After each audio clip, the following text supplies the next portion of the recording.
جناح الذل من الرحمة وقل رب ارحمهما كما ربياني صغيرا.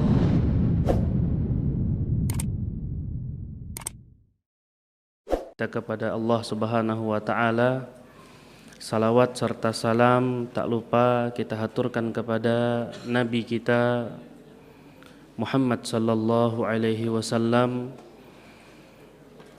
dan kita harus banyak-banyak bersyukur kepada Allah Subhanahu wa taala dengan mengucapkan alhamdulillah, dengan memanfaatkan segala nikmat yang Allah berikan dalam ketaatan kepadanya. Tidak berpanjang lebar, kita akan berusaha untuk mengkaji beberapa metode pendidikan yang bisa kita tarik kesimpulannya dari kisah diturunkannya Nabi Adam alaihi salam beserta istrinya oleh Allah Subhanahu wa taala ke bumi. Setidaknya dengan mengetahui runtutan cerita, kita mengetahui akan kita simpulkan beberapa metode, dan kita lihat bagaimana praktiknya di masa Rasulullah, di saat hidup Rasulullah sallallahu alaihi wasallam, dan bisa kita usahakan juga implementasinya di saat kita mendidik anak-anak kita, di saat kita mendidik diri kita juga. Ayat yang berbicara tentang turunnya Nabi Adam alaihi salam dan istrinya dari surga itu terpisah-pisah di dalam Al-Quran, dalam beberapa surah, dalam beberapa ayat. Yang kita angkat di sini ada Al-Quran surah Al-Baqarah dari 35 sampai 39, Al-Baqarah 35 sampai 39. Kemudian Al-Quran surah Thaha 123 sampai 126.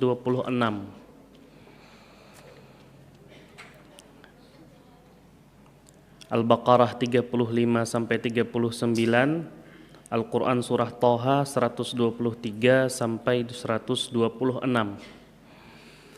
Di dalam Al-Quran surah Al-Baqarah, Allah Subhanahu wa taala berfirman, "Wa qulna ya Adam uskun anta wa zawjukal jannata wa kula minha ragadan haitsu syi'tuma wa la taqraba hadhihi asy-syajarata fatakuna minadh dhalimin."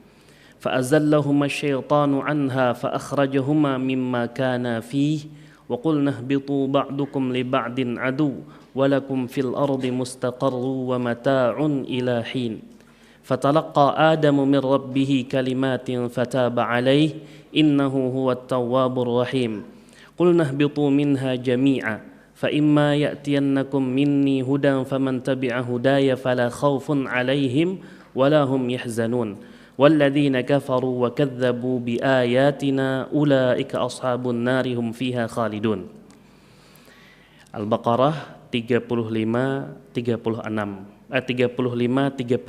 dari 35 sampai 39. Kemudian Al-Quran surah Thaha, Allah Subhanahu wa taala berfirman, "Qala bita minha jami'a ba'dukum li ba'din adu fa imma ya'tiyannakum minni hudan famanittaba'a hudaya fala yadhillu wa la yashqa wa man a'rada an dzikri fa inna lahu ma'ishatan dhanka wa nahsyuruhu yaumal qiyamati a'ma qala rabbi lima hasyartani a'ma qala وَقَدْ كُنْتُ بَصِيرًا قَالَ كَذَلِكَ أَتَتْكَ آيَاتُنَا فَنَسِيتَهَا وَكَذَلِكَ الْيَوْمَ تُنْسَى. Ini Quran surah Thaha 123 126. Dari ayat-ayat ini Imam Ibnu Qayyim rahimahullahu taala memulai bahasan-bahasan awal dalam kitab beliau Miftah Daris Sa'adah. Dan apa yang kita kaji pada malam hari ini banyaknya menukil dari kitab Imam Ibnu Qayyim rahimahullahu taala yang judulnya apa? Miftahud Daris Sa'adah, kunci negeri kebahagiaan. Ada beberapa bahasan yang akan kita bahas pada malam hari ini, dan ulun yakin waktunya cukup karena kita bisa memanjang sampai habis adzan, lanjut lagi ya kan? Insyaallah waktunya cukup. Yang pertama, ketika kita berkata pendidikan, dalam bahasa Arab padanan katanya apa? Tarbiyah, ya kan? Tarbiyah. Ini padanan katanya dalam bahasa Arab. Jadi seorang pendidik dia adalah murabbi. Ya. Di sini akan kita mukaddimahi dengan makna dari kata tarbiyah. Apa itu tarbiyah dalam bahasa Arab? Apa itu tarbiyah dalam bahasa Al-Quran? Apa itu tarbiyah dalam definisi sebagian ulama? Kemudian apa saja unsur-unsur inti dalam tarbiyah? Setelahnya pondasi-pondasi dalam tarbiyah. Ini mukaddimahnya, sedikit saja, tidak terlalu panjang.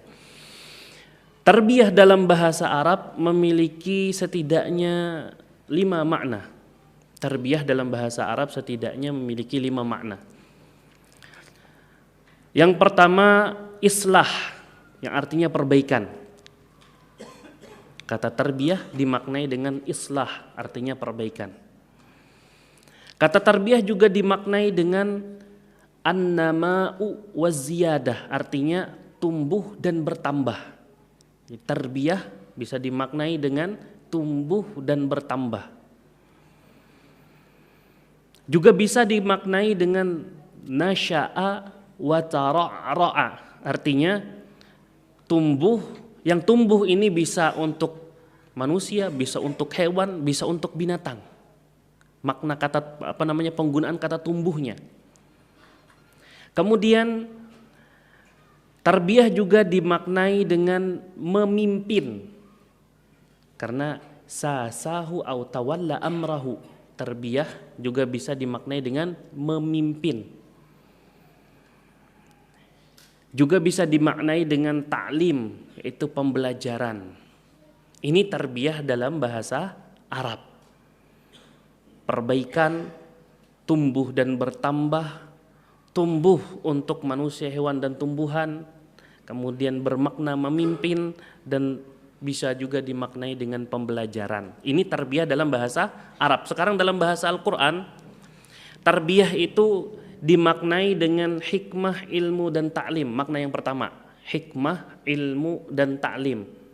Kebijaksanaan, ilmu dan pembelajaran. Ini makna pertama untuk kata tarbiyah.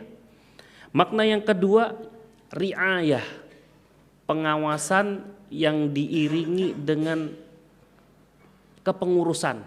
Jadi selain dia diawasi, dia juga diurus. Itu penggunaan kata tarbiyah di dalam Al-Quran.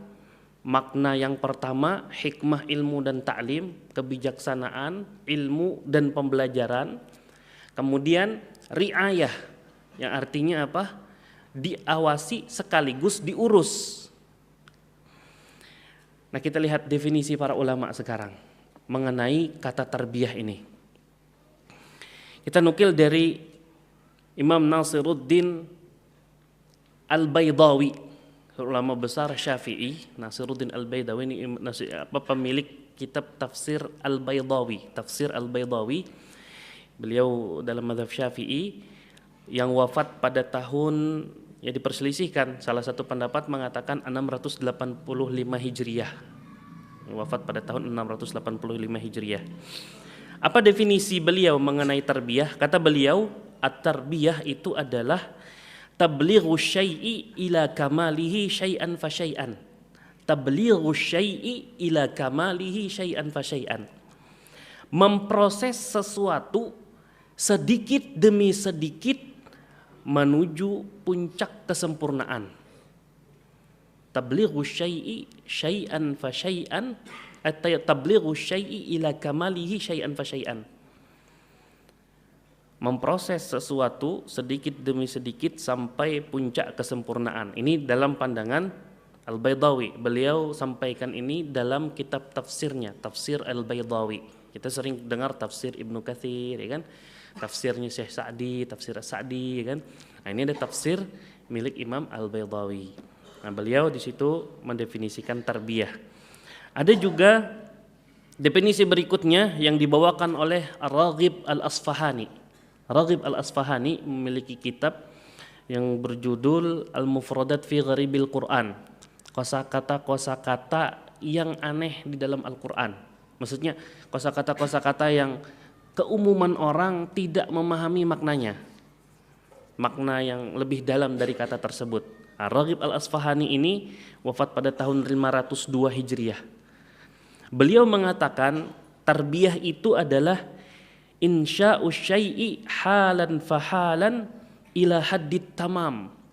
Insya'u syai'i halan fahalan ila haddit tamam. Kata Raghib Al-Asfahani, menumbuh kembangkan sesuatu langkah demi langkah menuju titik kesempurnaan. Menumbuh kembangkan sesuatu langkah demi langkah sampai pada titik kesempurnaan. Enggak jauh berbeda dengan apa yang didefinisikan oleh Al-Baydawi yang wafat pada tahun 685, sedangkan Ar-Raghib Al-Asfahani wafat pada tahun 502 Hijriah. Kemudian dari makna tarbiyah secara bahasa, makna tarbiyah secara bahasa Al-Quran, kemudian definisi tarbiyah dalam pandangan ulama bahasa, Raghib Al-Asfahani, juga Al-Baydawi ini juga seorang ahli bahasa, dia juga qadhi, hakim pada masanya, dan penulis kitab tafsir Baydawi. Diambil kesimpulan oleh para ulama bahwasanya tarbiyah itu memiliki beberapa unsur inti, setidaknya 4 unsur utama dalam tarbiyah, dalam pendidikan.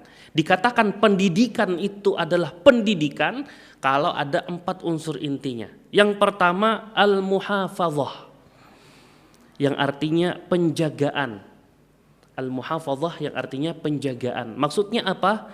Menjaga fitrah seseorang sekaligus membina fitrah tersebut. Yang pertama adalah al-muhafadzah. Tidak mungkin kita bisa menumbuh kembangkannya kalau dia tidak dijaga terlebih dahulu. Proses awalnya harus ada muhafadzahnya, penjagaannya. Kemudian tanmiyah. Tanmiyah artinya pengembangan. Tadi insya'u syai'i halan fahalan, memproses sesuatu sedikit demi sedikit, dan juga kita terjemahkan dengan insya'u syai'i, menumbuh kembangkan. Nah, jadi unsur kedua yang harus ada dalam tarbiyah adalah pengembangan, yaitu mengembangkan keahlian bawaan beserta perangkatnya yang ada pada diri seseorang.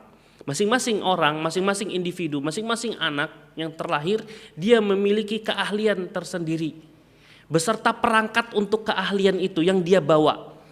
Tugas seorang murabbi, tugas seorang pendidik, berusaha untuk melihat keahliannya di bidang mana, kemudian perangkat-perangkat pada masing-masing keahlian itu apa saja yang sudah dia miliki. Nah, itu dia tumbuh kembangkan. Kemudian makna yang berikutnya adalah at-taujih, yaitu pengarahan, memberikan arahan. Memberikan arahan kepada fitrahnya agar bisa tumbuh dan berkembang, juga keahlian tersebut supaya bisa tumbuh dan berkembang. Jadi yang pertama muhafadzah, penjagaan, yang kedua tanmiyah, yang ketiga taujih. Tanmiyah yaitu menumbuh kembangkan, kemudian taujih yaitu mengarahkan, dan yang keempat adalah tadarruj. Tadarruj, apa tadarruj? Bertahap. Kan tadi dalam definisinya ada syai'an fa syai'an, ada halan fa halan. Selangkah demi langkah, kemudian sedikit demi sedikit. Berarti makna yang terkandung di situ apa? Tadarruj, perlahan-lahan. Bahasa kita yang santainya, kalau kita memproses anak supaya bisa berlari, tidak mungkin kita latih dia dari hanya baru bisa telungkup, tengkurap, langsung kita latih untuk lari. Tidak mungkin kan, ada tadarrujnya. Latihan dulu dia merangkak, atau anak yang dia tidak terlatih merangkak ngesot, ya kan? Ketika itu perlahan-lahan dilatihlah untuk berdiri, habis itu dilatihlah untuk berjalan, baru dia lari. Setelah dia bisa lari, dia nggak bisa lagi berjalan. Karena apa? Karena biasanya kalau sudah bisa lari, lari aja kerjaannya. Disuruh jalan nggak mau jalan. Baik. Ini inti-inti dari tarbiyah, dari makna bahasanya diambil dari makna bahasa Al-Qur'annya, diambil juga dari definisi ulamanya. Kemudian disebutkan oleh sebagian ulama ahli tarbiyah, di antaranya Abdurrahman An-Nahlawi dalam bukunya Usulut Tarbiyah Islamiyah wa Asalibuha, beliau menyebutkan 4 pondasi utama dalam memahami pendidikan Islam atau tarbiyah Islamiyah. Pondasi-pondasi yang harus kita jadikan sebagai landasan pemahaman yang harus kita pegangi, maksudnya seperti itu. Ketika kita ingin memaknai apa yang kita lakukan ini sebagai tarbiyah Islamiyah, pendidikan Islam. Yang pertama, tarbiyah itu dikatakan sebagai tarbiyah kalau dia diyakini sebagai sebuah proses yang memiliki tujuan pasti. Ini yang pertama kata beliau. Pendidikan itu dikatakan sebagai pendidikan kalau dia diyakini sebagai sebuah proses yang memiliki tujuan pasti. Sekolahan lamun kada bisi tujuan, berarti sekolahan tersebut perlu untuk duduk bersama mempelajari tujuan-tujuan apa yang diinginkan dari sekolahan tersebut. Atau seorang ayah dan ibu ketika ingin mendidik anaknya haruslah tahu tujuan dari pendidikan mereka kepada anak-anaknya. Kemudian yang harus dipahami juga, pendidik yang hakiki adalah Allah Tabaraka wa Ta'ala. Pendidik yang sejati adalah Allah Subhanahu wa Ta'ala. Maksudnya apa? Ketika kita ingin mengatakan tarbiyah kita adalah tarbiyah Islamiyah, pendidikan kita adalah pendidikan yang Islami, kita tidak boleh keluar dari aturan syariat Allah Subhanahu wa Ta'ala. Tidak boleh keluar dari batasan-batasan yang telah ditetapkan oleh Allah Subhanahu wa Ta'ala. Tidak boleh keluar dari tata cara yang ditetapkan oleh syariat Allah Subhanahu wa Ta'ala. Sehingga dikatakan apa? Pendidik yang hakiki adalah Allah Subhanahu wa Ta'ala. Karena Allah yang ngatur, Allah yang menyebutkan tahapan-tahapannya, kita hanya melaksanakannya, menjalankan prosesnya. Contohnya saja dalam proses mendakwahi. Yang proses mendakwahi ini juga bagian dari tarbiyah. Ud'u ila sabili rabbika bil hikmati wal mau'izatil hasanati wajadilhum billati hiya ahsan. Proses pertamanya dakwah bil hikmah, sampaikan dulu kebenaran, tata caranya, bagaimana kebenaran tersebut bisa dilakukan, bagaimana menyikapi suatu kesalahan dan seterusnya. Baru tingkatan kedua, kalau ada orang tahu kebenaran dia tidak mau melakukannya, berikan mau'izah hasanah, berikan targhib, berikan tarhib, berikan apa? Motivasi-motivasi, berikan ancaman-ancaman. Kalau dia bandel juga, sudah dikasih tahu ancaman-ancaman, melanggar larangan-larangan Allah, ancaman-ancaman, tidak melaksanakan perintah Allah, baru masuk ke tahap berikutnya, jidal, diskusi, debat, seperti itu. Billati hiya ahsan, dengan cara yang baik. Tahapan-tahapannya seperti itu, Allah yang tetapkan. Begitu juga dalam proses pendidikan, ada tahapan-tahapannya, dan itu sudah ditetapkan oleh syariat Allah Subhanahu wa Ta'ala.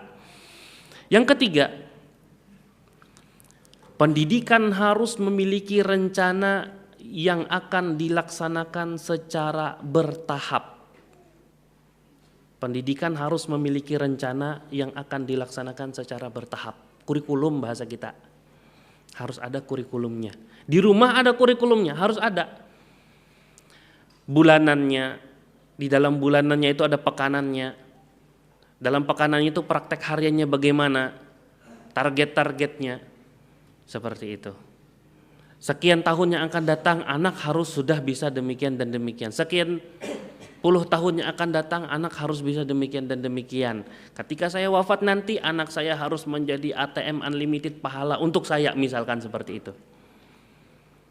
Nah, yang keempat, proses pendidikan yang dilakukan oleh pendidik berkelanjutan dan mengikuti perkembangan yang Allah Ta'ala ciptakan dan wujudkan.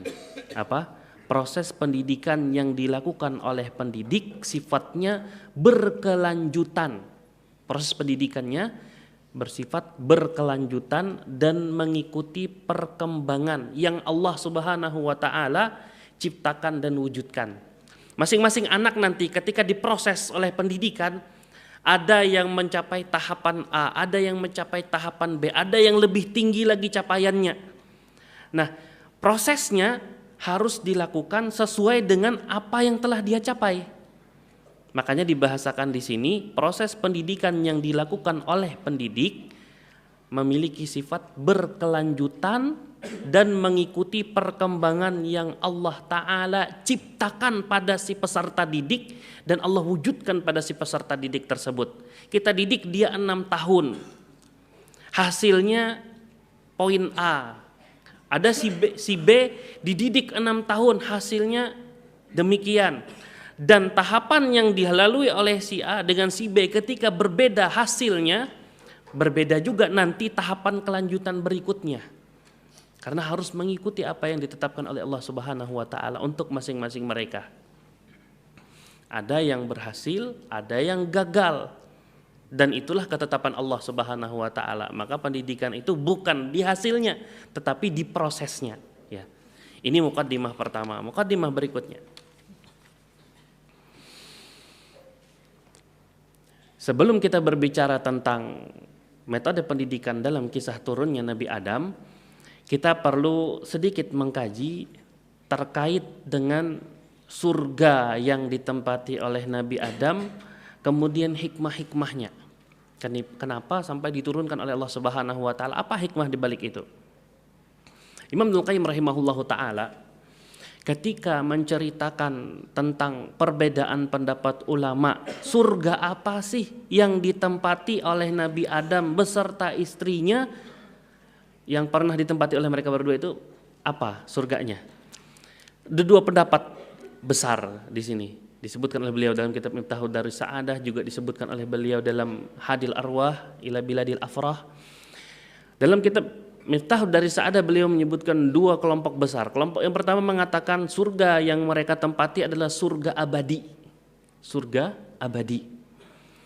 Kelompok yang kedua mengatakan surga yang mereka tempati itu bukan surga abadi tetapi dataran tinggi yang ada di bumi. Jadi ada 2 pendapat.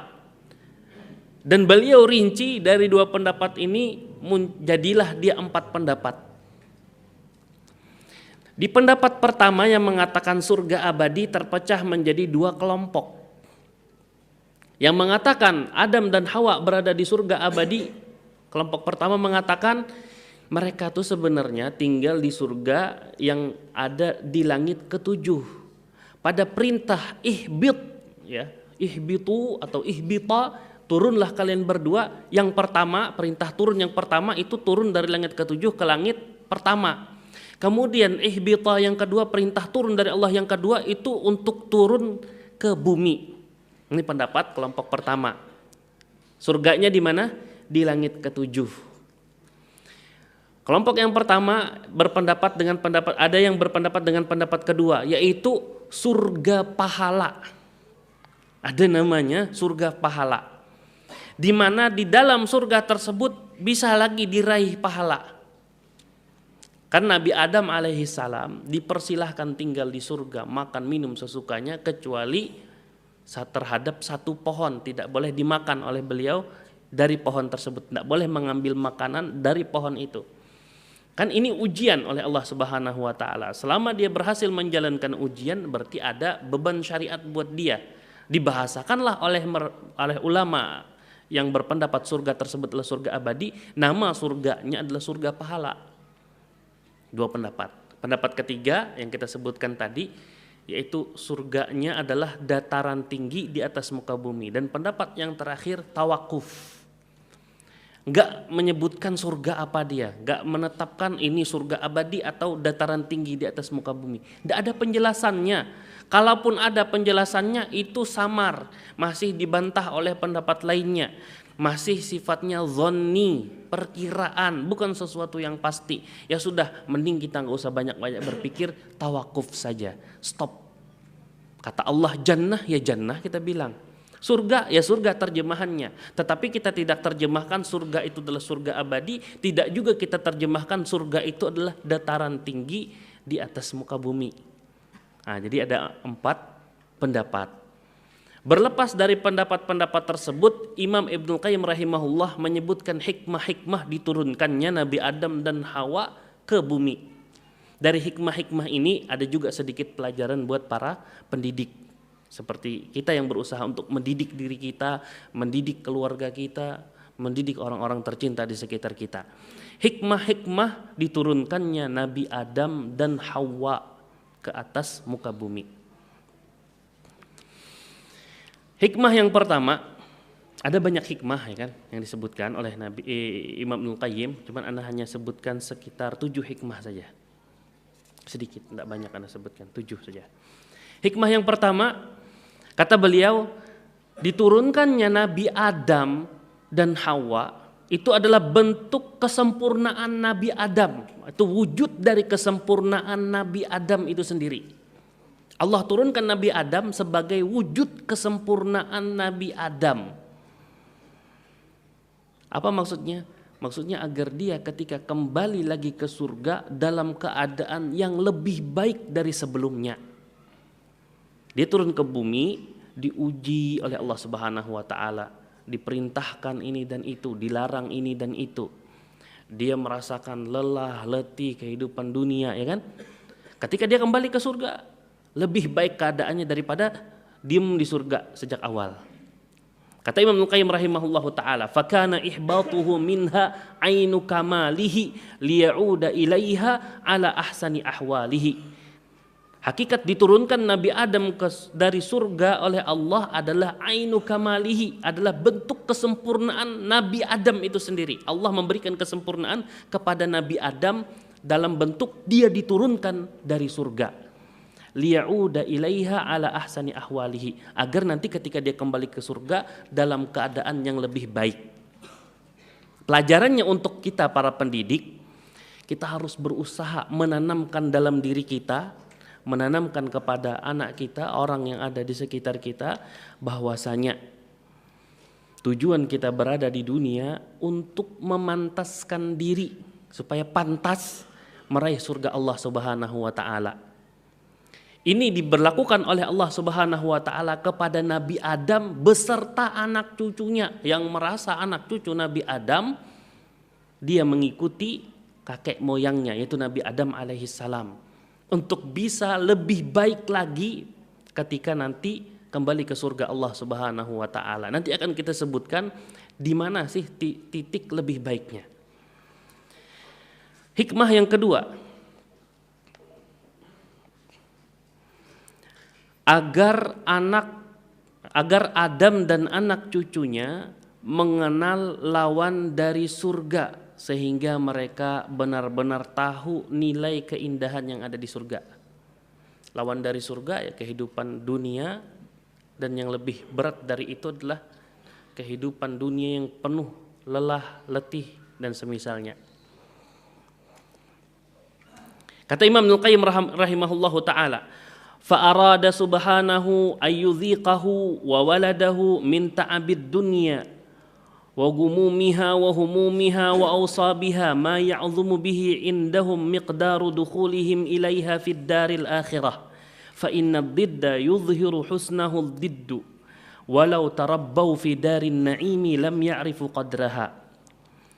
Allah Subhanahu wa ta'ala menghendaki Adam dan anak keturunannya merasakan letihnya dunia, kesedihan ketika melihat masa yang akan datang, ada lagi kesedihan dan berbagai macam penyakit yang mereka rasakan nanti ketika mereka di dunia, yang dengan itu mereka akan menyadari betapa berharganya masuk surga.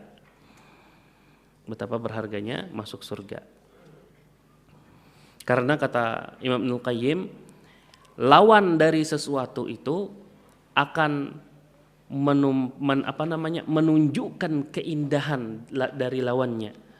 Orang tidak akan tahu rasa manis sebelum dia paham rasa pahit.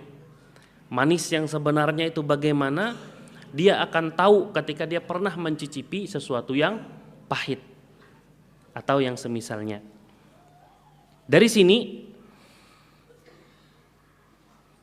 ketika Allah Subhanahu wa taala mengajarkan kepada Adam dan anak cucunya, kata Ibnu Qayyim, di antara hikmahnya kan apa? mengajarkan kepada anak cucu Adam bagaimana letih dan susahnya di dunia, nanti agar mereka bisa menghargai keindahan surga. Jadi seorang pendidik harus membiasakan diri memotivasi dengan surga dan mengancam dengan neraka. Harus membiasakan diri. Ketika memotivasi anak didiknya, motivasilah dia dengan surga Allah Subhanahu wa taala. Ketika mengancamnya, melarangnya dari sesuatu tindakan yang tidak baik, biasakan untuk melarangnya dengan mengingatkan neraka itu demikian-demikian. Tindakan yang dia lakukan memang bukan perbuatan dosa, tetapi kurang beradab misalkan. Pahamkan kepada dia, yang namanya iblis itu menggiring manusia untuk meninggalkan perkara yang wajib, mulai dengan menyibukkan dengan sesuatu yang mubah.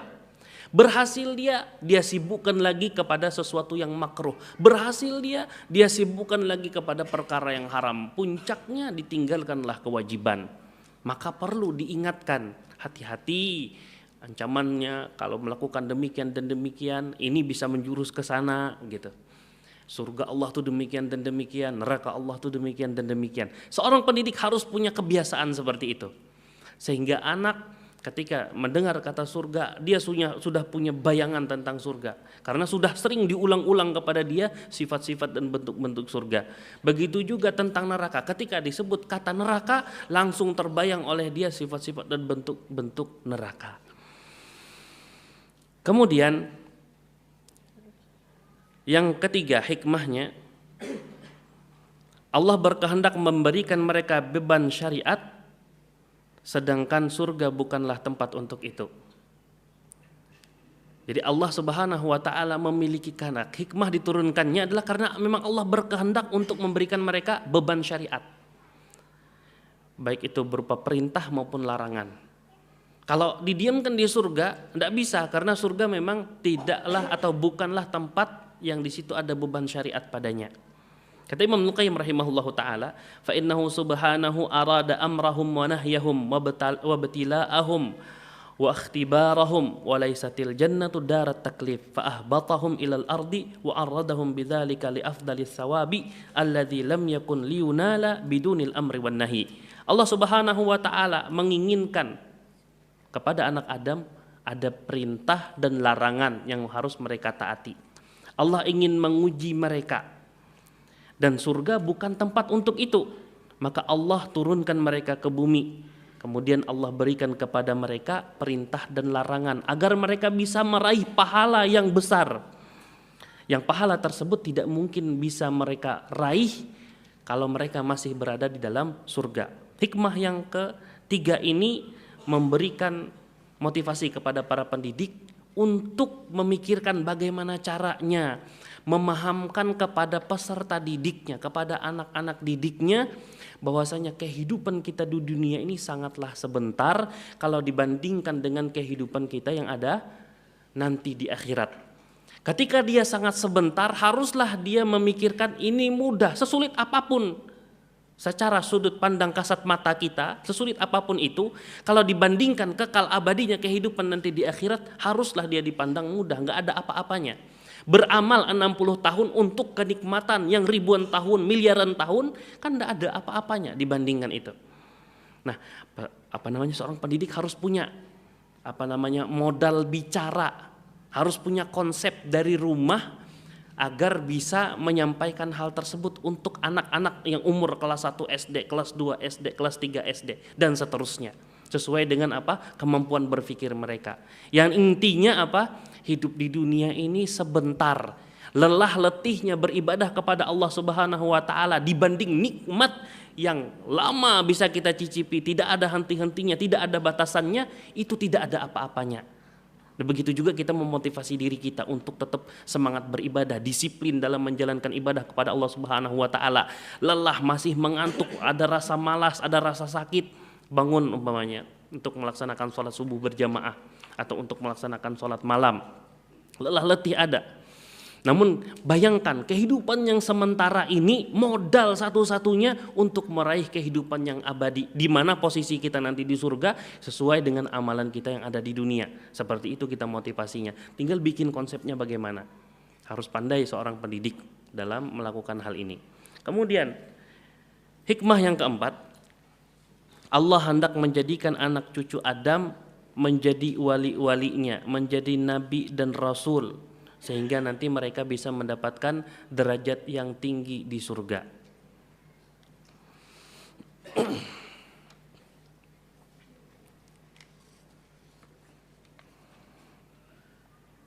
Di sini ada pernyataan yang unik dari Imam Ibnu Qayyim rahimahullahu taala.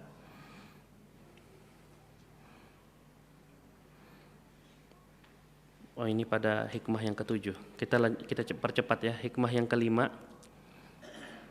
diturunkannya Nabi Adam dan istrinya dari surga itu konsekuensi dari nama Allah, dari Asmaul Husna. Konsekuensi dari Asmaul Husna.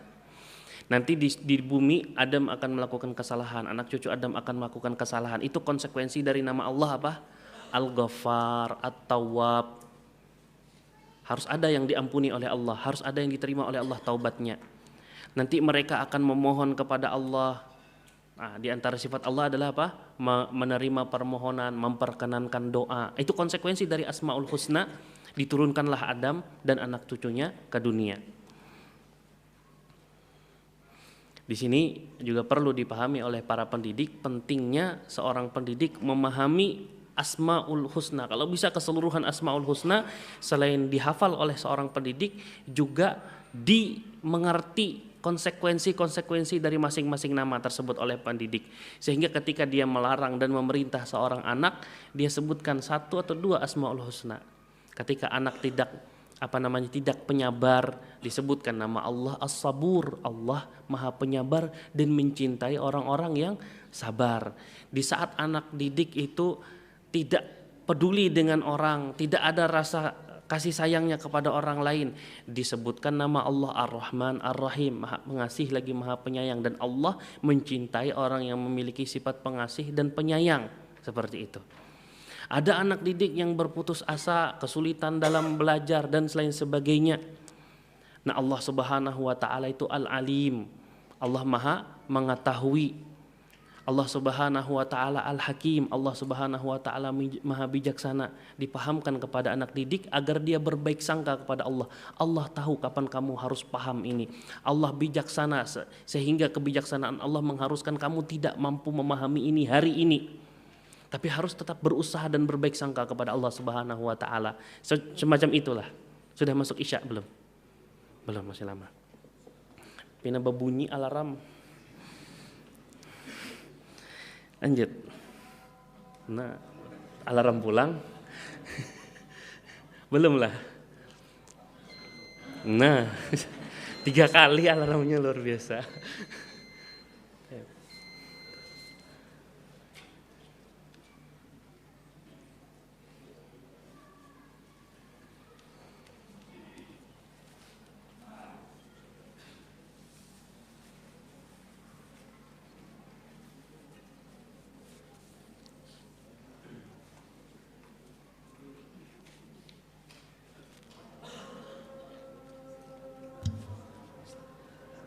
Ada mazin tuh.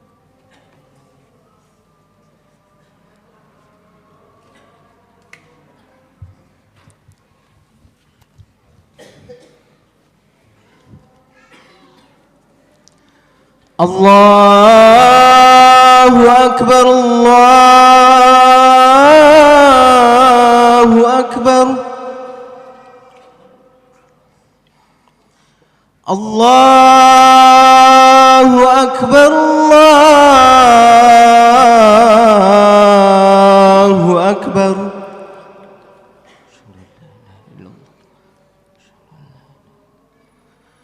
Asyhadu an la ilaha illallah.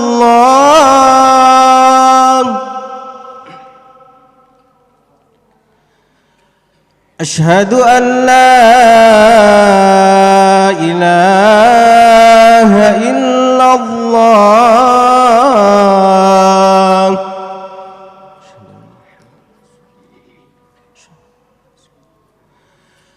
Asyhadu anna Muhammadar Rasulullah.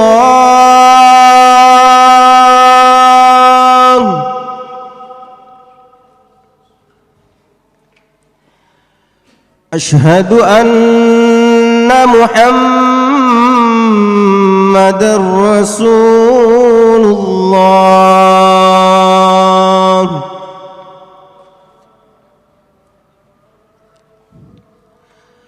حي على الصلاة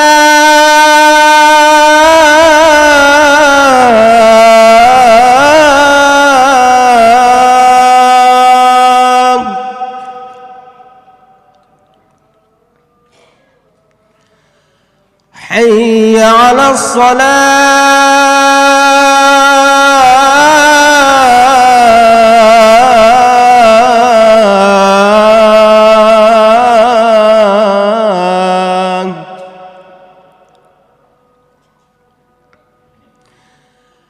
حي على الفلاح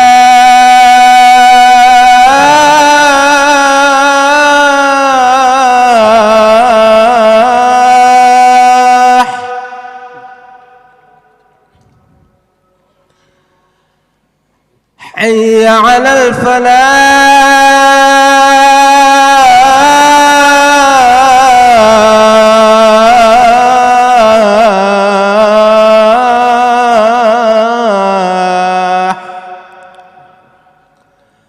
الله أكبر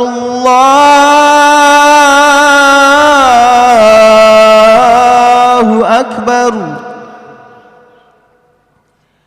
لا إله إلا الله.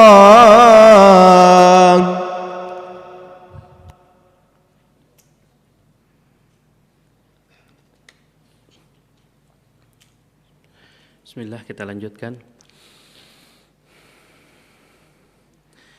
Hikmah yang keenam, diturunkannya Adam dan keturunannya dari surga agar Adam dan keturunannya bisa menunjukkan kualitas iman kepada yang gaib. Agar Adam dan keturunannya bisa atau memiliki kesempatan menunjukkan kualitas iman mereka kepada yang gaib. Kata Imam Ibnu Qayyim rahimahullahu taala, fa innahu subhanahu anzalahum ila darin yakunu imanuhum fiha bil ghaibi wal imanu bil ghaibi huwal imanun nafi' wa amal imanu bisyahadati fa kullu ahadin yu'minu yaumal qiyamah. Sesungguhnya Allah Subhanahu wa taala menurunkan Adam beserta keturunannya ke negeri yang keimanan mereka dari yang benar-benar merasakan keberadaan mereka di sisi Allah, yang benar-benar merasakan surga Allah Subhanahu wa taala diturunkan ke bumi, yang menjadikan tadinya berhadapan langsung, merasakan langsung, menjadi keimanan yang sifatnya keimanan kepada sesuatu yang gaib. Pasar untuk kita yang sedang di masjid ini adalah sesuatu yang gaib. Bahkan yang dibalik tirai itu untuk kita yang di sini adalah sesuatu yang gaib. Jadi ibu-ibu gaib bagi bapak-bapak, bapak-bapak gaib bagi ibu-ibu. Karena memang kada melihat-lihatan. Nah, seperti di luar masjid itu adalah sesuatu yang gaib bagi kita. Nah, seperti itulah keadaan Adam dan anak keturunannya. Kalau dia berada di surga, tentu dia akan percaya, beriman kepada Allah Subhanahu wa taala. Nanti akan ada berbicara, nanti komunikasi dengan Allah Subhanahu wa taala. Tentu akan beriman. Itu juga akan beriman tentang surga Allah, keindahan surga Allah Subhanahu wa taala. Tapi ketika sudah diletakkan di dunia, khususnya kepada keturunan Adam, tidak pernah berkomunikasi kepada Allah Subhanahu wa taala secara langsung. Jadi iman kepada Allah, iman kepada yang gaib. Tidak pernah melihat surga Allah secara langsung. Jadi iman kepada surga Allah adalah iman kepada perkara yang gaib. Seorang pendidik haruslah mempelajari cara menyampaikan sesuatu yang sifatnya abstrak. Ketika dia sampaikan, seolah-olah peserta didiknya melihat sesuatu tersebut dengan mata kepala mereka. Berbicara tentang Allah Subhanahu wa taala, sifat-sifat Allah Subhanahu wa taala. Allah Maha Agung, Maha Perkasa, Maha segala-galanya, Maha tinggi Allah Subhanahu wa taala, Maha Pengampun dan seterusnya. Ketika dia berbicara tentang hal tersebut, seolah anak didik sedang merasakan keberadaan Allah Subhanahu wa taala di hadapannya. Begitu juga berbicara tentang malaikat-malaikat Allah Subhanahu wa taala. Allah punya malaikat namanya ini dan ini. sifatnya demikian. Anak didik ketika mendengarkan penyampaian yang sudah dikonsep di rumah sejak awal, melihat seolah-olah mereka menghadapi seorang malaikat Jibril yang sayapnya dari ufuk timur sampai ufuk barat.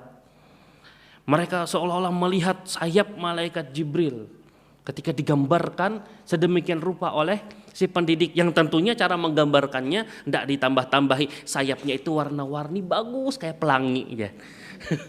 Mengarang itu ngarannya. Nih, karena nggak ada diceritakan warna sayapnya ya kan. Sayapnya kayak burung gagak, kayak burung hendak mengkonkretkan ya kan, hendak supaya konkret, supaya terlihat nyata. Kayak pernah lihat burung cendrawasih? Pernah. Nah kayak itu tuh warna sayapnya. Kira-kira aja. Ada boleh juga kayak gitu kan. Pokoknya punya sayap. Nah, warna apa Pak Ustadz? Warnanya itu yang harus kita kita cari riwayatnya. Kalau enggak ketemu riwayatnya, sudah kita enggak berbicara warna. Yang penting dia punya sayap. Sayapnya entah kayak sayap burung berbulu seperti itu, atau sayapnya kayak sayap robot, atau sayapnya kayak sayap pesawat. Enggak tahu ya kan, sudah lepas dari itu semua. Enggak berbicara ini sayapnya kayak sayap pesawat, kayak sayap, enggak kita bicarakan. Yang jelas dia punya sayap. Sayapnya itu menutupi dari timur sampai barat. Apa saja yang ada riwayatnya disampaikan. Sudah cukup. Kalau ada pertanyaan-pertanyaan, disampaikan apa adanya. Tidak tahu, Ustadz tidak tahu, kamu juga nantinya kalau kamu kaji pun gak akan bakalan tahu. Sudah kita imani sampai di sini, seperti itu. Juga cerita tentang Nabi, tentang Rasul, itu perkara yang gaib.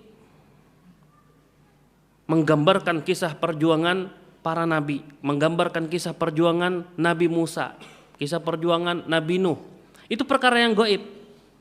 Membicarakan tentang kapalnya Nabi Nuh, membicarakan tentang tongkatnya Nabi Musa, perkara yang gaib. Bolehkah digambar-gambarkan? Gambarkan sederhana saja. Jangan digambarkan Nabi Musa dan wajahnya dan sebagainya, tongkatnya seperti ini kayak tongkat mak lampir atau sejenisnya. Enggak. Ya kan? Tongkatnya itu kayak tongkat khatib tuh kayak enggak tongkatnya. Enggak tahu tongkatnya bagaimana, enggak disebutkan panjang tongkatnya. Ya kan, enggak disebutkan panjang tongkatnya. Yang jelas punya tongkat. Bisa kayak ampun ulun nih bisi tongkat umpamanya, tongkat pas sama unjun. Nah, ada juga gitu. Pokoknya diyakini ada punya tongkat. Kalau tongkat itu dipukulkan ke batu, batu mengeluarkan pancaran mata air. Dipukulkan ke ke lautan, membelah lautan. Kayak apa garang bentuknya membelah lautannya tuh? Kayak belahan rambut ulun yang belah dua nih kah ya? Kada juga. Kayak apa keadaan airnya? Apakah seperti air mancur samping kiri dan kanannya ketika diseberangi? Kada usah digambarkan sejauh-jauh itu. Yang jelas gambarnya seperti itu dikisahkan oleh Allah Subhanahu wa taala. Ini hendak berimajinasi A, B, C dan D, sebelum dia mengucapkan dipahamkan. Apa saja yang kita gambarkan, kita tidak boleh memastikan itulah gambarannya. Ini mengajarkan kepada anak nanti beriman kepada Allah Subhanahu wa taala, perkara yang gaib dari Allah Subhanahu wa taala. Ketika Allah sampaikan dia punya tangan, anak sudah terbiasa nih. Kalau sudah tidak disebutkan beritanya, nggak perlu digambar-gambarkan beritanya. Ketika Allah punya tangan, Allah punya mata, dia nggak akan menggambarkan, sudah. Disampaikan dia punya tangan, sudah cukup bagi dia. Disampaikan sudah punya mata, sudah cukup bagi dia. Akhirnya dia bisa mudah menerima sifat-sifat Allah Subhanahu wa taala. Tidak masuk kelompok Mu'attilah yang menafikan nama dan sifat Allah, tidak masuk juga kelompok Musyabbihah yang menyerupakan Allah dengan makhluknya. Ini tugas seorang pendidik sejak dini. Kemudian juga di sini hikmah terakhir yang kita sebutkan, sebagian anak cucu Adam yang ada di punggung Nabi Adam, di punggungnya itu tidak layak berada di surga dekat dengan Allah Subhanahu wa taala. Karena ada anak keturunan Adam yang menjadi penghuni api neraka. Sehingga dia tidak layak untuk berada di surga. Kata Imam Ibnu Qayyim menceritakan, fa innallaha subhanahu khalaqa adama min qabdatin qabadaha min jami'il ardi wal ardu fiha at-tayyib wal khabith was sahlu wal haznu wal karim wal laim. Sesungguhnya Allah Subhanahu wa taala ketika menciptakan Adam, Allah mengambil tanah bumi, seluruh tanah bumi, seluruh jenis tanah yang ada di muka bumi. Tanah yang ada di muka bumi itu ada yang thayyib dan ada yang khabith. Ada yang baik dan ada yang buruk. Ada yang as-sahlu dan ada yang haznu, ada yang lembek, ada yang keras. Ada yang karim, ada yang laim, ada yang mulia, berharga, ada yang laim, hina, tidak ada harganya, bahkan jijik melihatnya. Fa'alima subhanahu anna fi dhahrihi man la yasluhu limusakanatihi fi darihi. Allah Subhanahu wa taala mengetahui bahwa di punggung Nabi Adam itu ada bibit-bibit yang tidak layak tinggal di surga yang dekat dengan Allah Subhanahu wa taala. Fa anzalahu ila darin istakhraja fiha at-tayyiba wal khabitha min sulbihi. Kemudian Allah turunkan Adam ke muka bumi ini agar keluar dari sulbi Adam tersebut, dari punggung Adam, yang baik-baik dan yang buruk dipilih, mana yang baik-baik nanti kembali dia ke surga, mana yang buruk kembali dia ke tempat asalnya di bumi. Tsumma mayyazahum subhanahu bidaraini. Kemudian Allah Subhanahu wa taala filter, pisah mereka, ada yang di negeri neraka, ada yang di negeri surga. Faja'ala tayyibina ahla jiwarihi wa musakanatihi fidarihi. Allah jadikan orang yang baik-baik itu sebagai penghuni surga Allah dan menjadi tetangga bagi Allah Subhanahu wa taala. Wa ja'alal khabithina ahla daris syaqa daril khubatha. Allah jadikan orang-orang yang khabith, yang buruk-buruk itu sebagai ahlu dari syaqa, penghuni neraka Allah Subhanahu wa taala yang dia tinggal bersama yang buruk-buruk yang semisalnya. Seorang pendidik harus paham bahwasanya yang dia didik itu berbagai macam karakternya, sebagaimana karakter tanah yang ada di muka bumi ini. Ada yang lembek, ada yang keras, ada yang lembut, ada yang mudah diatur, ada yang kalau sudah dibentuk tunggu berapa lama pecah lagi. Hancur lagi. Pasir dibentuk jadi istana, datang hujan, datang ombak, hancur dia. Beda dengan tanah liat, ketika dibentuk seperti sebuah kendi, dimasukkan air, hujan panas, dibakar, tetap dia sebagai kendi. Ada yang seperti itulah manusia. Ada yang kalau sudah dididik sekali, kokoh dia dalam pendidikan tersebut, diapa-apakan pun dia tetap akan bertahan seperti itu saja. Ada yang membatu, ya kan? Ada yang ya seperti itulah. Kita lihat keadaannya. Dan para pendidik tidak boleh menjadikan ini alasan. Inya nih mungkin ya melihat anak didiknya pinanang wangal nih itu, mungkin inya nih dari tanah yang paling berbau dan dari ini sehingga dia berputus asa sejak awal. Ini tidak boleh. Harus berhusnuzon, karena kita tidak memiliki surat langsung dari Allah Tabaraka wa Ta'ala, anak didikmu si fulan kayak ini kelakuannya. Tidak punya, karena kita tidak punya, tidak bisa juga kita pastikan. Kada Ustaz, warna kulitnya tuh mirip dengan jenis tanah yang seperti ini. Ini cocok logi akhirnya, tidak bisa, ya kan? Tidak bisa dicocok-cocokkan. Tapi yang jelas para pendidik sudah punya pegangan bahwa yang dia didik ini karakternya berbeda-beda, sehingga dia harus mempersiapkan diri menghadapi karakter yang berbeda-beda. Hanya pembahasan intinya biarlah kisah diturunkannya tuh.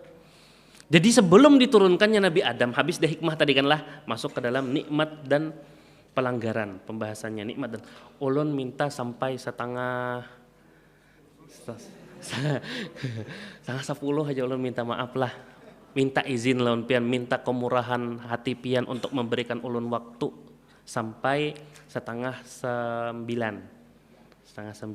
Jadi 20.30 kita selesai untuk salat isya berjamaah. Ulun percepat. Jadi di dalam Al-Baqarah ayat 35. Jadi poinnya di sini nikmat dan pelanggaran yang dilakukan oleh Nabi Adam. Nabi Adam dapat nikmat, tapi ternyata Nabi Adam alaihi salam melanggar. Nah, ini akan kita ambil di sini pelajaran apa yang harus kita jadikan sebagai sesuatu untuk mengawali proses pendidikan.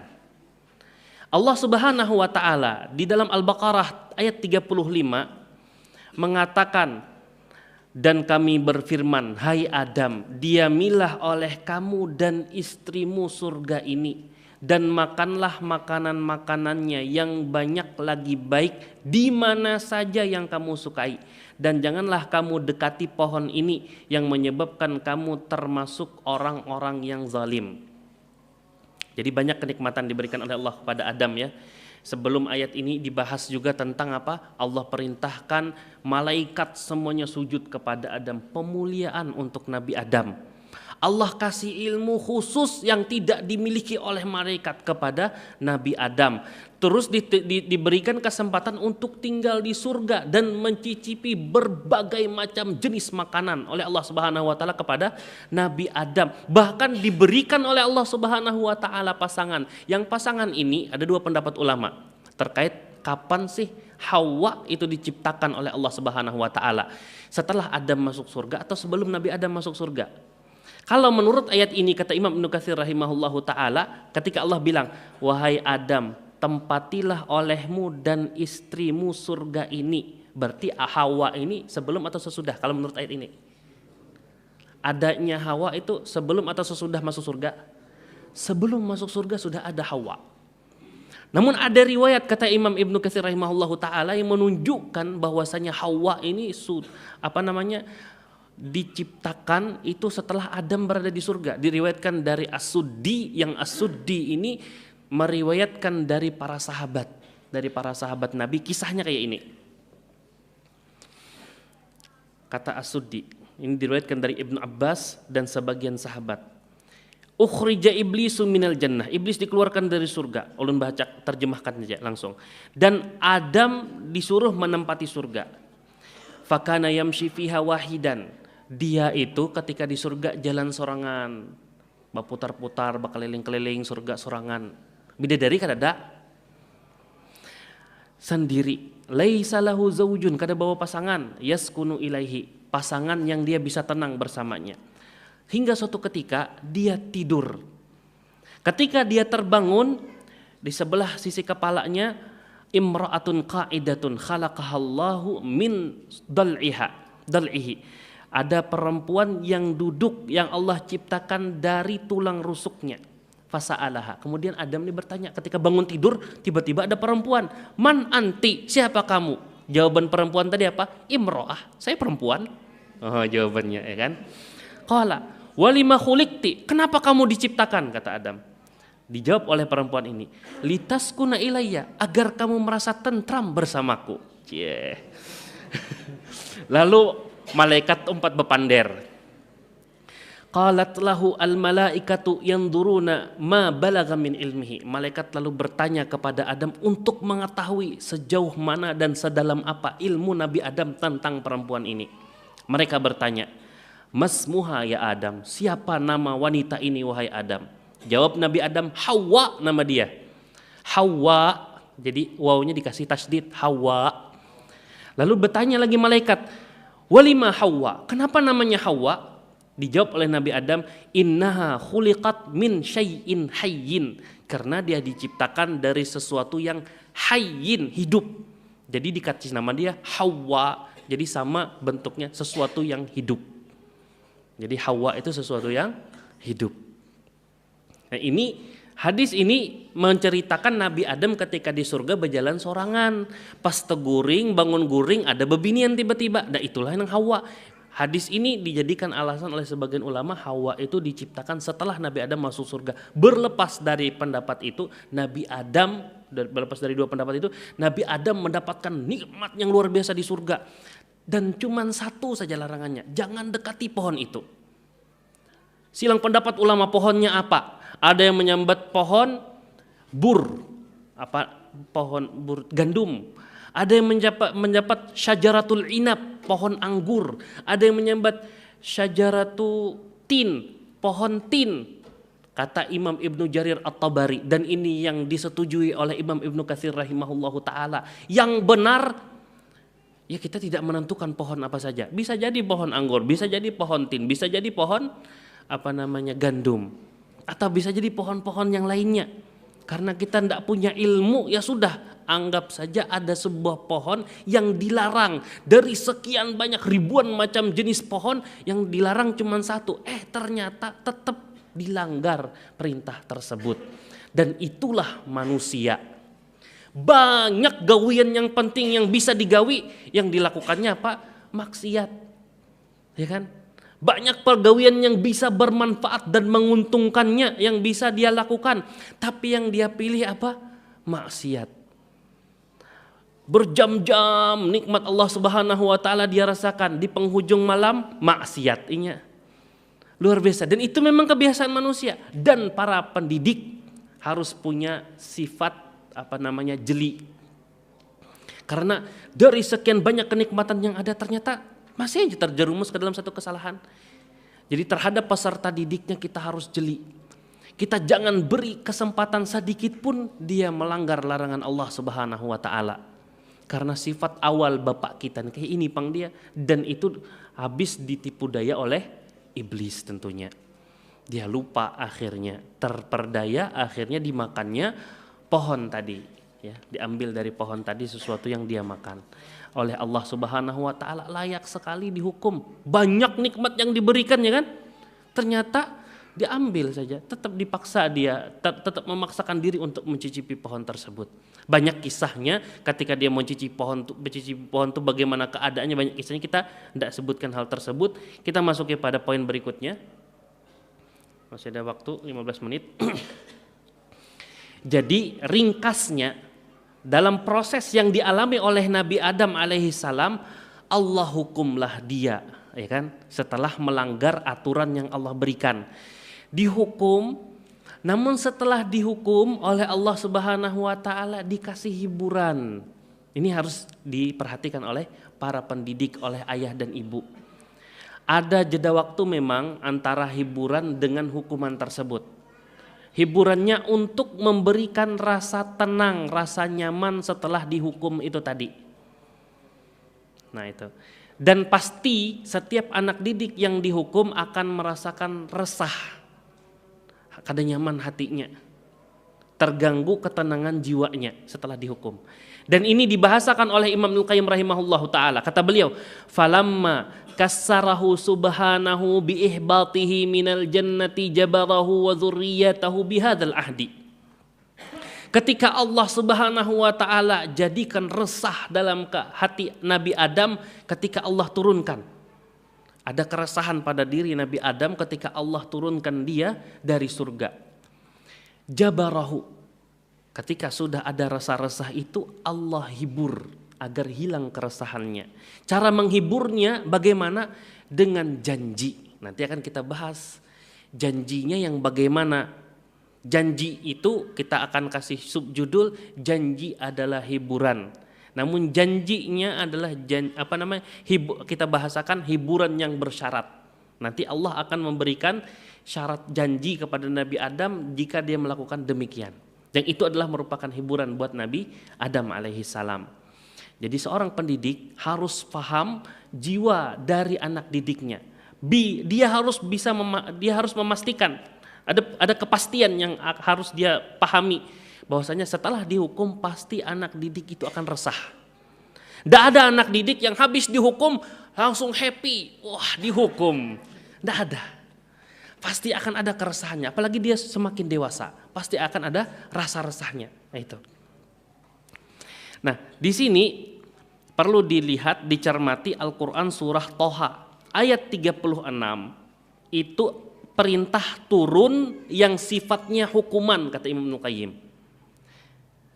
Al-Quran surah Toha ayat 36 di situ Allah perintahkan turun. Wa qulnah bitu, dan kami katakan kepada mereka, ihbitu, turunlah kalian. Ba'dukum li ba'din adu. Masing-masing salah satu di antara kalian terhadap yang lainnya saling memusuhi.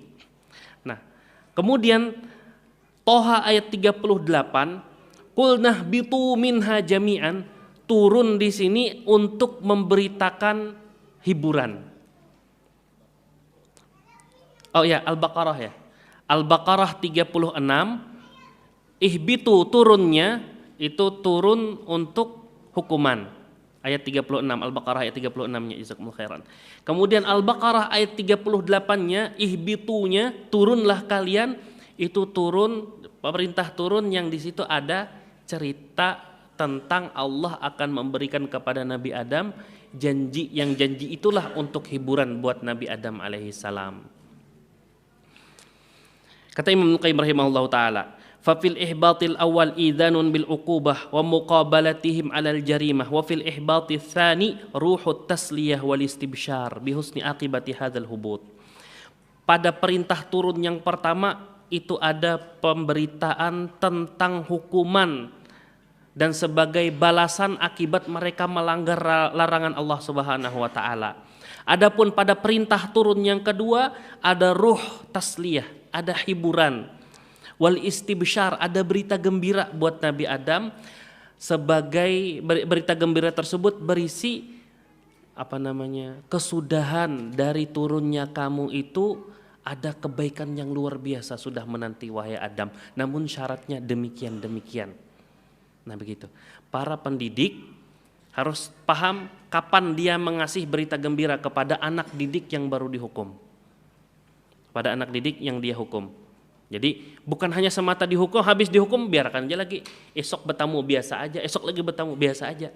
Enggak, harus ada kelanjutannya setelah dihukum. Setelah dihukum, kelanjutannya mungkin ditanya, bagaimana keadaanmu nak? Kayak apa habis dihukum semalam? Inggih Ustaz, ulun kada lagi malam. Nah ini mungkin hikmahnya dari dihukum semalam tuh. Coba mun kada dihukum, bisa jadi kada ada di hati niatan ingin yang jadi lebih baik dan sebagainya. Seperti itu minimalnya dari seorang pendidik. Jadi ketika dia menghukum dijamin. Kalau dia memperlakukan seperti itu anak didiknya, tidak akan ada rasa dendam dari si anak didik tadi. Jadi orang jadi kita tidak perlu ragu menghukum. Karena dia setelah dia dapat hukuman, dia langsung faham tujuan dari hukuman itu, ada hikmah yang bagus di balik itu. Nah, itu dia. Itu hukuman, kerasahan dan penenangan. Jadi metode dalam memberi hukuman ini ada sedikit catatan dari Syekhul Islam Ibnu Taimiyah. Karena Allah Ta'ala alam mungkin di masa beliau sudah didapati anak kecil yang belum balik sudah melakukan fahisyah, dosa besar, baik itu liwat, homoseksual maupun zina. Masa beliau mungkin, karena beliau mengatakan di sini, wala niza'a bainal ulama'i anna ghairal mukallafi kas-sabiyyil mumayyiz yu'aqabu 'alal fahisyah ta'ziran baligha. Tidak ada perbedaan di kalangan ulama bahwasanya seorang anak yang belum mukallaf, berarti belum balik, yang dia sudah mumayyiz. Dia belum balik tapi sudah mumayyiz. Mumayyiz itu kan silang pendapat ulama. Ada yang mengatakan mumayyiz itu sudah bisa membedakan mana tangan kanan, mana tangan kiri. Ada yang bisa membedakan mana keledai, mana sapi atau onta. Ada yang sudah bisa membedakan mana dinar, mana dirham. Mumayyiz, dia bisa membedakan sesuatu yang baik, bisa membedakan sesuatu yang buruk. Kalau dia mumayyiz ini melakukan tindakan fahisyah seperti liwat atau zina, maka dia dikasih hukuman yang menjadikan dia jerak, sejerak-jeraknya, hukuman yang keras. Tapi dibahasakan sebagai ta'zir. Wa kadzalikal majnun yudrabu ala ma fa'alahu liyan jazir. Begitu juga orang gila dipukul, tidak ada khilaf di kalangan ulama. Kalau orang gila melakukan tindakan zina, orang gila melakukan tindakan homoseksual, dipukul supaya dia jerak. Tidak ada khilaf di kalangan ulama untuk memukulnya.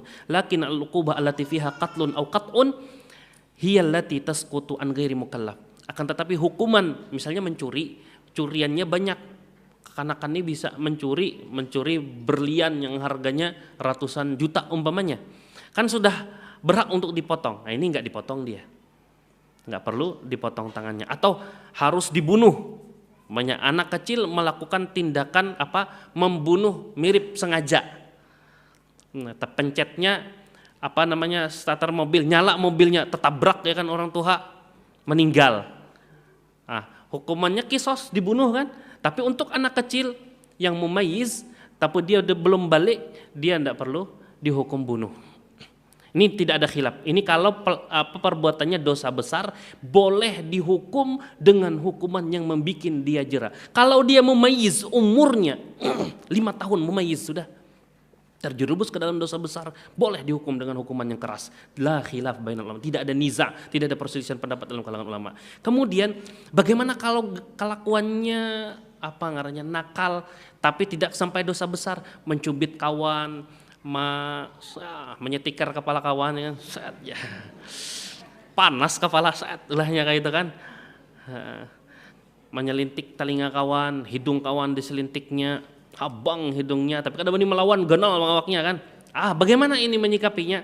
Kita lihat fatwa Syekh bin Baz. Kata beliau, Idza kana yata'adda ala ikhwanihi shighar, apabila dia melampaui batas terhadap teman-temannya yang masih kecil, idza kana ya'batsu fil baiti abathan yu'zi, atau dia melakukan keributan di rumah yang keributan tersebut bisa mengganggu, au ma asbaha dzalika yu'addibuhu, atau yang semisal itu dia harus dikasih pelajaran. Ad-darabat al-khafifah, pukulan-pukulan ringan. Beda dengan apa tadi? Dosa besar. Harus dibedakan pukulannya. Jangan pukulannya pak habang langsung lecet umpamanya. Enggak boleh, itu beda. Pukulan-pukulan ringan saja. Dan catatan, atau bil kalami syadid alladzi yurdi'uhu, atau dengan pandiran yang keras. Sampainya ciut nyalinya. Sampai bisa, kalau bisa pucat sampai ke tahi-tahi bahasanya itu kan. Nah, habis dia hikam nih kata.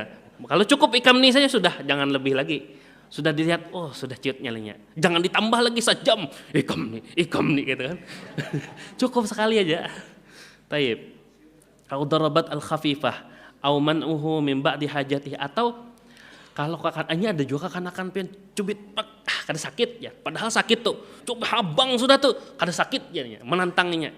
Tapi kalau kita padahkan ikam, kada boleh lagi bermainan sepedaan. Sepedamu kami kurung di dalam gudang sebulan, sadihnya inya. Alahan pada dipukul sampai patah sesapu ya kan. Nah, berarti ini hukuman yang paling cocok buat inya. Misalnya inya kebiasaan bulik ke rumah minum teh. Kada bisa kada minum teh. Ikam gara-gara ini kada boleh minum teh sebulan. Sadihnya inya kan. Sedihnya kayak seorang istri yang kehilangan suami namanya kan. Nah, sedih benarnya. Saya itu sedihnya. Nah, sudah tidak perlu pakai pukulan. Cukup dengan cara itu tadi. Jadi silahkan Bapak Ibu berijtihad. Hukuman apa yang paling cocok kesan anak. Dites. Cubit, kada mempan. Berarti jangan lagi pakai cubitan. Hanya menzalimi akhirnya nanti. Karena tidak bisa menghentikan, ya kan? Gertak, kada mempan. Malah hanya biji matanya taharat pada kita keluarnya, ya kan? Jangan lagi pakai gertakan. Slow aja, lembut aja. Kada kawal lagi main yang ini.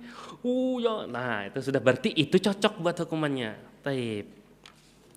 Jadi ada metode pendidikan, ada metode targhib, ada metode tarhib ya. Metode ancaman, ada metode dengan targhib, memberikan motivasi. Dan Masya Allah waktunya sudah habis. Ulun mohon maaf kada bisa memberi. Intinya, kalaupun hendak memberikan janji, sebagaimana Allah memberikan janji kepada Adam, janjinya bersyarat. Famanittaba'a hudaya fala yadhillu wa la yashqa. Misalkan di At-Toha tadi, surah Toha. Apabila telah datang kepadamu petunjukku, lalu engkau ikut petunjukku, maka engkau tidak akan sesat di dunia dan tidak akan celaka di akhirat. Jadi ada syaratnya. Hibur anak kita. Kamnaklah bila sudah kadang menggawi ini lagi, setelah dihukum tetap ada hukumannya. Tapi setelah dia dihukum kita katakan nanti kalau sudah bisa begini-begini akan begini dan begini. Itu hiburan buat anak. Dan biasakan bersyarat, karena Allah Subhanahu wa taala mencontohkannya dengan cara janji yang bersyarat. Sehingga anak faham. Ketika ketika dia nanti berjumpa dengan ayat, berjumpa dengan hadis tersebut mempersyaratkan, solat yang bisa menjadikan terampuni kita ada syarat-syaratnya, bukan sebatas solat saja. Nah, dia akan terbiasa untuk berusaha mengejar memenuhi syarat-syarat tersebut. Seorang beriman dikatakan muslim ada syarat-syaratnya, dia akan terbiasa mengejar syarat-syarat tersebut. Sering-sering aja beri hiburan, beri dan ulun sarankan pengalaman lah di sekolahan itu kita memberikan hadiah itu sesuatu yang paling sepele buat orang kebanyakan. Daun, rumput hadiahnya kadang. Tapi kita pahamkan manusia tuh tidak ada yang bisa membuat seperti ini. Ini ciptaan Allah. Manusia yang paling profesornya 5 biji profesornya, ijazah profesornya aja kadang mungkin mampu mengolah rumput nih. Hadiah buat ikam karena hari ini lancar setoran. Itu sampai akannya ke rumah. Nama ulun dapat rumput dari ustadz. Bunga-bunga rumput itu pian. Nah, pengarangnya yang bisa menempel di salawar itu butuh kajung ngaranya. Bahasa ulun. Iya, kalau nang itu pian, Masya Allah bangganya inya. Kalau kada beisi, aku beisi jar. Tapi tetap ada beda ya kan, memutik sorangan dengan diputikakan ustadz atau ustazahnya. Jadi usahakan hadiah tuh sesederhana mungkin, namun pahamkan di balik itu ada kekuasaan Allah di situ. Nah, luar biasanya kayak itu.